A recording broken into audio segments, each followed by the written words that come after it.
اسلام میں مزدور کی قدر و اہمیت کیا ہے؟ حضرت عبداللہ ابن عمر رضی اللہ تعالی عنہما سے مروی ہے، رسول اکرم صلی اللہ تعالی علیہ وآلہ وسلم نے ارشاد فرمایا، مزدور کو اس کی مزدوری اس کے پسینے کے خشک ہونے سے پہلے ادا کرو۔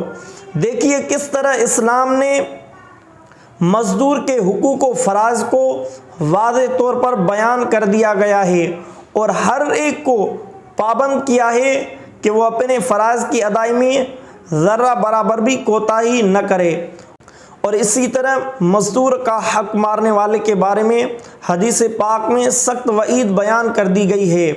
رسول اکرم صلی اللہ تعالی علیہ وآلہ وسلم نے ارشاد فرمایا، اللہ تعالیٰ کا ارشاد گرامی ہے، میں قیامت کے دن 3 آدمیوں کا دشمن ہوں گا۔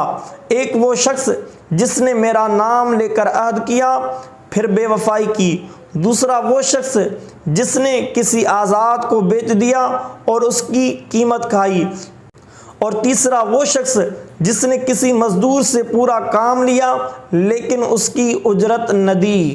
اللہ تعالی ہمیں مزدوروں کا احساس کرنے کی توفیق عطا فرمائے، مزدوروں کی اہمیت کو سمجھنے کی توفیق عطا فرمائے۔